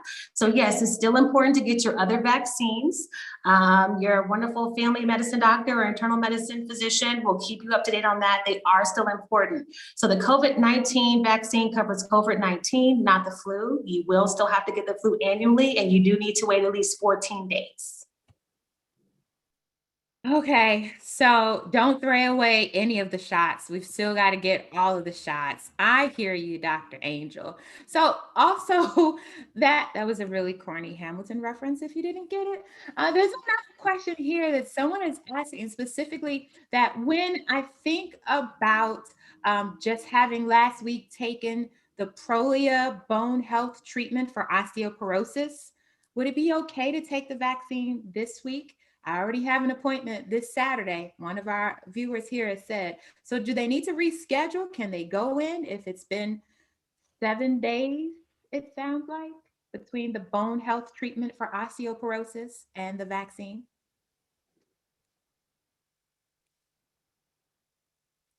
I know the doctors are like, well, I can't give specific medical advice. Look, please don't give up your spot, okay? So Reverend Gladden knows me, so y'all forgive me. The longer we go on this talk, the more I get a little jiggy. You know, I get a little bit more loose with y'all. So, and please let me say, because I don't know if we said this caveat, none of us, we are not your doctors. We are not giving you exact medical advice. So please don't go someplace and be like, Dr. Wilson said, or Dr. Franklin said, or Dr. Smart said, Dr. Ralph said. Please don't do that. Okay, we just want to keep you informed. But for those exact questions, that exact guidance, you have to rely on your family doctor, your internal medicine doctor, where you have a relationship. But I would say, so the Polio injection, this is different and awesome on you treating your osteoporosis, very good. But yes, that week is fine. It doesn't have to be 14 days. That is not a vaccination. It's not, you know, revving up your immune system to do anything to fight an infection. It's something completely different to work on your bone strength. Okay, so please don't give up your spot. Okay, and make sure you're a few minutes early. Okay. I feel like I can get another Hamilton reference in. Don't throw away your spot. All right. So, are there special considerations to get the uninsured and the homeless vaccinated? You know, our unhoused neighbors, what are we doing about them? Are there ways that we can shoot our cousin a text if we know he doesn't have a current location where he's living, that we can get him vaccinated, or you know, get our friends that we know they're unhoused? What can we do for our neighbors? So I will say that you do not have to have insurance to get the vaccine. So you can be uninsured. Um, and but I don't know if anyone else can speak more so on what our community is doing to target homeless people who may not have phones to register or an address. I'm not up to date on that myself. I do know that you can call 211 and also set up appointments to get the COVID shot. I know there's been new efforts, especially we know that some of the underserved population have more high blood pressure. They have more diabetes, they have more asthma, so they're a higher risk population. And that higher risk has not been a priority so far in getting vaccinated. So I know the Marion County Health Department is working, as well as the Indiana State Department of Health. They're working to get more vaccines available to our neighborhood health clinics so that those patients that are more at risk can actually get vaccinated. So we should start seeing our federally healthcare centers get more of those vaccines in real soon. So. Well, since people are now talking about neighbor care and concerns for people that are not necessarily themselves, there's this question that one of our pre-registered guests asked: what is the best way to have a conversation about vaccine hesitancy, particularly with African Americans in light of past abuses? How can we ensure that we're receiving the same vaccine as the person who is different than us? Why do they seek racial demographic information when one registers? Okay, I'll take that question as well. Well, one of the things that we do know is that, you know, in the African American community especially, there have been some things that happened in the past. The Tuskegee experiment has been one of those, where there was a case in which African Americans had syphilis. There was a treatment that had come out, penicillin, and they were not given the treatment. And that was a government initiated project in which they wanted to see what was the natural progression of syphilis. You know, what would be the end result of syphilis if it wasn't treated? So that has caused a lot of damage, a lot of trust. We know that even today, there's a lot of bias in the healthcare system toward African Americans as well. So one of the things that we have to do is we have to try to build trust. So one thing that you have to do is you have to, for one, educate yourself. You know, there's a lot of information out there. You know, town halls like this are very good ways to get the proper education. But we have to educate ourselves, and then we have to go to somebody you trust. Okay, so a lot of people will have a primary care doctor that they trust. If you have a primary care doctor you don't know, that you don't trust, you know, there are a lot of primary care doctors. You might, you know, find one that you can get in to trust, and this is a conversation you could have with them, because that should be a person that should know about your health individually, because you know everything can be kind of tailored. But what we do need to know is that because there can be mistrust, then a lot of times a lot of myths, you know, are getting out there. And when these myths get out there and you hear so-and-so said this, I'm not getting that vaccine because, you know, it has a chip in it. I'm not getting this vaccine because, you know, they made it way too fast. Ain't no way they could have tested the vaccine that fast.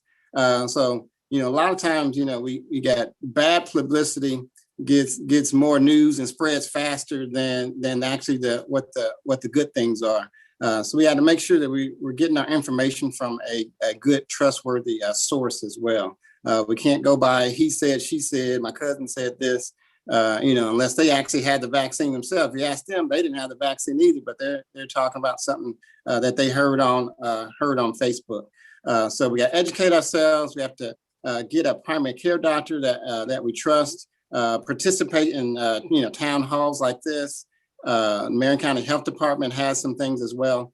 When we start talking about getting the vaccine, we're in a global pandemic.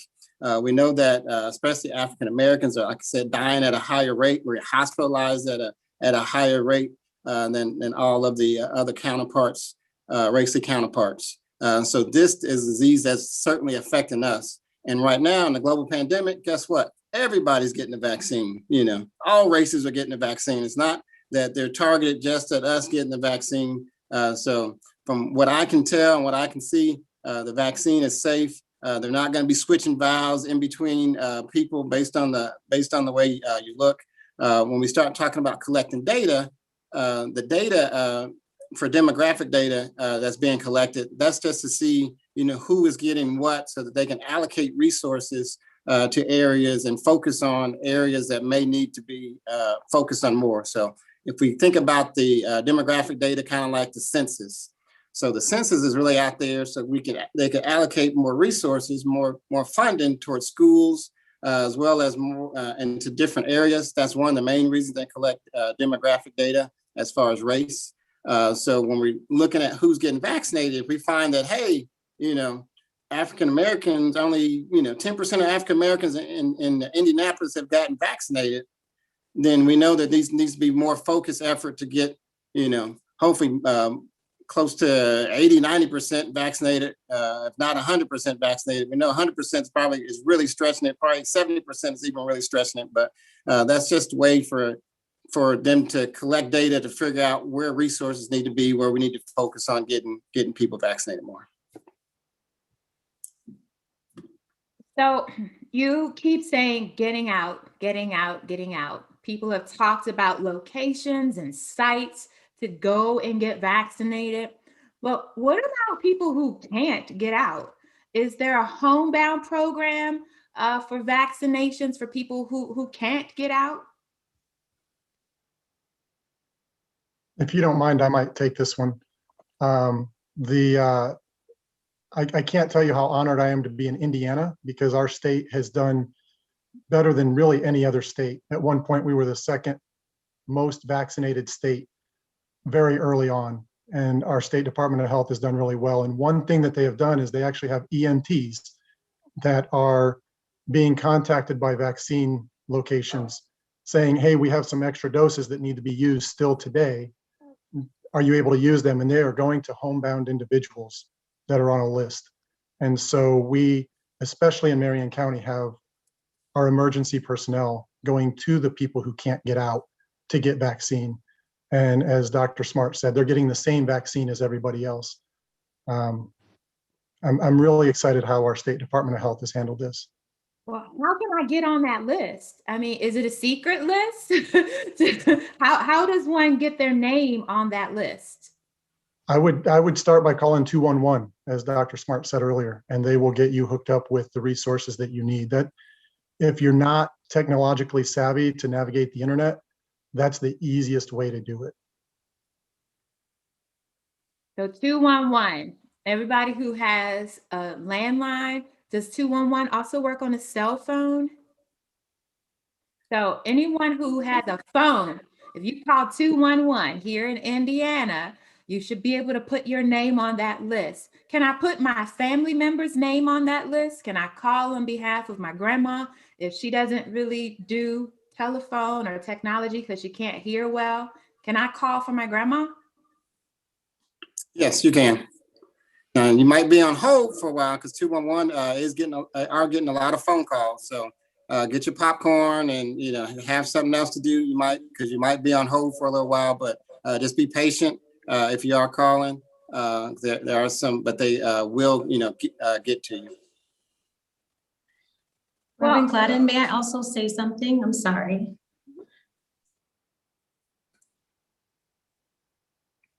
You have the floor, Dr. Angel. Okay, sorry. I wanted to kind of piggyback on what Dr. Smart so eloquently talked about earlier in terms of our people, bringing up, the Tuskegee experiment. I would like to say this to my people. Let us remember, those of us that have gray hair in our head. I just got my hair colored, that's why y'all can't see mine.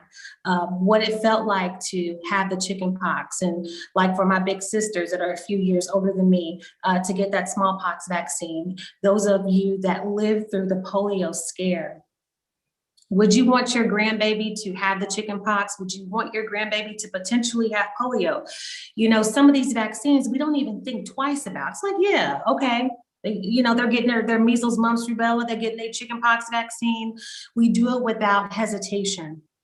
So I think we have to address the elephant in the room as to why there is so much fear, why there's so much hesitation, why there are so many conspiracy theories about COVID-19. And I think a lot of that has to do with a lot of the misinformation that came out when this first struck. Our administration, our leaders, our government had very different views. One day it was this, one day it was that. I think that a lot of people, and not just us, but the country, even know what to think. Do we wear masks? Do we not wear masks? Should we do this? Should we not do that? Should we wipe off everything? There was a lot of misinformation. Okay. And there was a lot of disinformation. So bad information that was given out on purpose. So I think that is contributing to why people are so hesitant. But like Dr. Smart eloquently said, everyone is getting the vaccine because this thing is no joke. Because whether or not you want to believe COVID-19 is real or not, it is real. I said this on a previous video y'all may have seen. You can choose not to believe that gravity is real or not real. You get on top of a 3-story building and gravity's not real, you jump off, you're going to suffer the effects of gravity, whether or not you want to believe it or not. If you get COVID-19, okay, you can suffer the potential effects of COVID. You may not be one of those lucky people that have an asymptomatic infection. I can't tell you how many people that I've treated that didn't believe COVID-19 was real until it hit them right in their chest. And I don't want that to be you, okay? Please don't let that be you. Okay, you are way too important. All right. So I just wanted to say that that was just on my heart. So thank you, Reverend Gladden. No, thank you, Dr. Angel. So here in the room, I see that Marilyn Wilson has a hand raised. And so Marilyn Wilson, we're going to go ahead and give you the opportunity to speak. You are being asked to. No, I didn't mean to. I didn't mean to have my hand up. We're getting involved and define what those conditions are. Yeah. So as you see, if you're here in the room and you want to raise your hand, we will, of course, give you an opportunity to speak, but no worries. We're going to keep going. We do still have just a few more questions and just a few more minutes. And so what do we do and how do we feel about non-medical facilities being equipped with this as emergency equipment to provide safety to all patients if an emergency arises? So I know this is about COVID and you, but one of our pre-registered guests just asked specifically about non-medical emergency facilities having emergency equipment to provide safety to all patients if an emergency arises. I'm not really sure what a non-medical facility might be. So Dr. Smart, you're unmuted. Go ahead.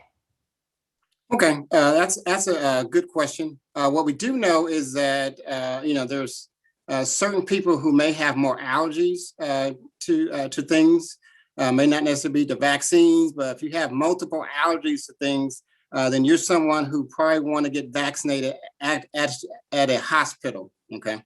Because if you have multiple allergies, you may be one of the patients that may have an adverse reaction to the vaccine and actually go through some anaphylaxis and might need more emergency treatment.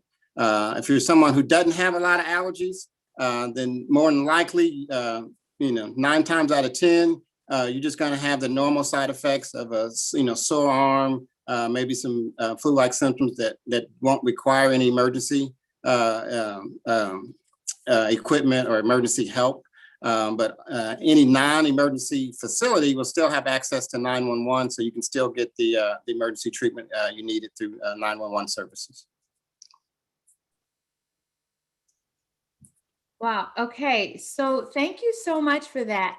We are, almost out of time. Can you believe it?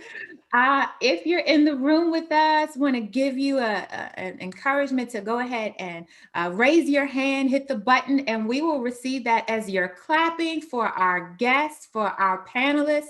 But for those of you who can't clap, allow me to clap on behalf of everyone in the room. See, they're raising their hands. You see those hands going up. The attendees are clapping for you. The numbers are going up because you all have done an outstanding job tonight. It is so important that we have voices that we can trust. And you all are part of our community. We know you, we've seen you, and now you have shown yourself mighty and strong as an active part of our community, that you care about each and every one of us. And so everyone, they're raising their hands to say thank you. People are sending up hearts and love on social media. So just thank you so much to each and every one of you. For those of you who have been on the panel, do you have any closing thoughts that you'd like to share before we invite Reverend Dr. Philip K. James, the senior pastor of Mount Zion Baptist Church, to come and give us some closing remarks?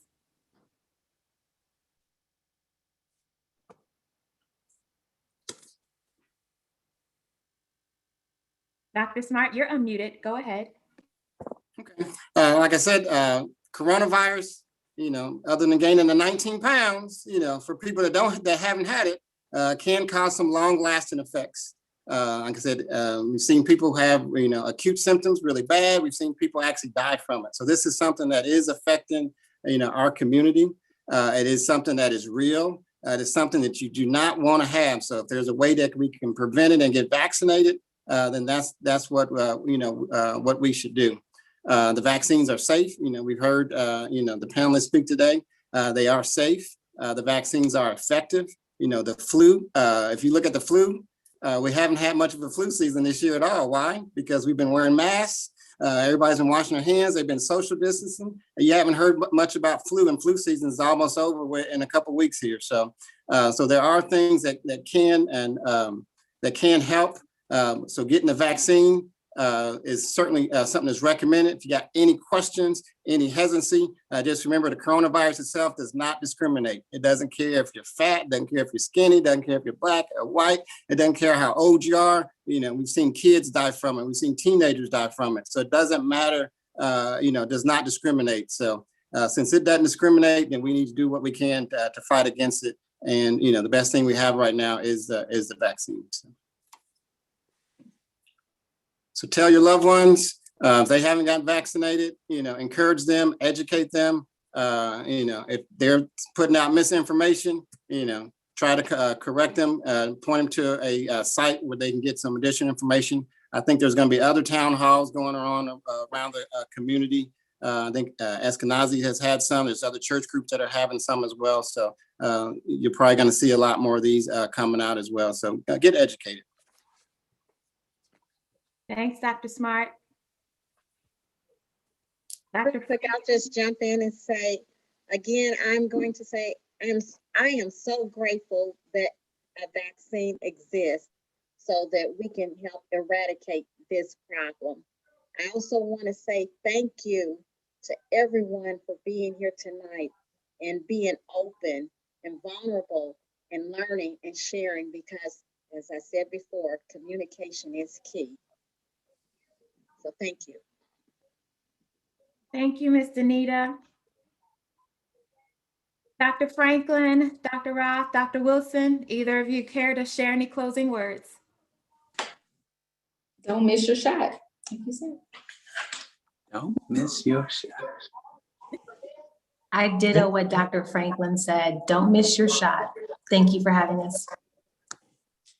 Thank you for letting me join. It was fun. You come to a party and you came with a friend, so we allow you to hang out in the party with us for just a little while. So thank you to each and every one of you panelists. This has been an invigorating time, even virtually. So we like to convene in person, but we're trying to stay safe and we're definitely trying to stay sane. So thank you, thank you, thank you for bringing your heart into the room virtually. And we look forward to seeing you at our next gathering, our next virtual town hall. But for now, I want to bring to the stage for some closing remarks the Reverend Dr. Philip K. James, the senior pastor of Mount Zion Baptist Church here in Indianapolis, Indiana. Dr. James. Thank you, Reverend Gladden. This has been a tremendous experience tonight. And I want to thank also Dr. Wilson, Dr. Franklin, and Dr. Smart for sharing out of your heart. The Bible says we perish for a lack of knowledge. And tonight we receive great insight, great knowledge, so that we can take our shot. You all hit the ball out the park, and we're glad for it.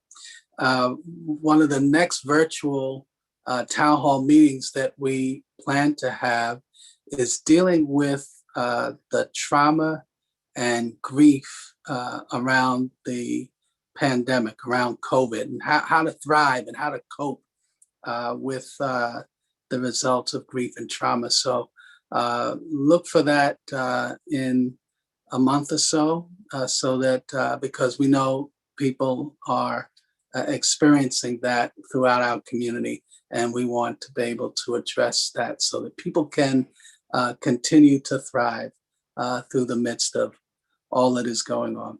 So thank you so much. And to you, Reverend Gladden, you have done a great, magnanimous job as the moderator. And so we so much appreciate you, appreciate Crossroads and Robin Nichols and Pastor Davis and all that has put together, as well as Crown Hill, to make this happen tonight. So thank you so much. Dr. James, thank you so much. And I look forward to that wonderful town hall, it sounds like, around grief and trauma through the pandemic. I do hope that Good to the Soul may be part of that wonderful, wonderful service to the community. Because absolutely, you will be. This is what it is all about. And so, friends, I want to once again say thank you, thank you, thank you for joining with us tonight, live from your living room, your kitchen, your job, wherever you have been. I hope that you have enjoyed this time. Want to share that the Raphael Health Center at 34th and Central is doing both testing and vaccines completely free, whether you have insurance or not. And you can call 317-926-1507 for an appointment, or 317-626-0563 to get directly to the schedule without an appointment with providers. We'll make sure that those phone numbers are listed on the website, as well as hopefully if we can get a flyer or two, we'll send it out to our network. Not connected to our network? Well, don't fear. Head on over to www.goodtothesoul.com and we'll make sure that you do get connected, because we are all about energizing individuals and institutions to flourish. And part of that means that we have to make sure that we are connected to you. So on behalf of my phenomenal staff at Good to the Soul, I want to say thank you for joining with us. I want to thank Ms. Danita Hoskins and the Crown Hill Neighborhood Association for entrusting us with hosting this event. I want to thank Reverend Jerry E. Davis III and the wonderful members of Crossroads AME Church, especially Ms. Robin Nichols, for ensuring that this thing came off without a hitch. Ms. Robin, you may be behind the scenes, but I want everyone here to know that you are the lady who has made sure that you put your heart and soul into this thing. And because of you, we were able to see this thing come to pass. And then last but not least, again, to Reverend Dr. Philip K. James and the good members of Mount Zion Baptist Church, thank you, thank you, thank you. But for everyone here, Ms. No, Dr. Angel Wilson, our Crossroads own, Dr. Candice Franklin, and Dr. Jerry Smart. The three of you have blessed our community tremendously. Dr. Roth, we welcome you as well. Thank you, thank you, thank you. You all have a wonderful rest of your night, and we will see you the next time right here in the same place. Until then, do We everything. want, we want to thank Channel 16. Oh, thank you. I think I don't know if it's channel 16 or channel 2 this week, but one of the public service stations is hosting us as well. So if you're watching us live there, thank you to our Indianapolis public television station for carrying this tonight. We wish you all a wonderful, wonderful night. Take care.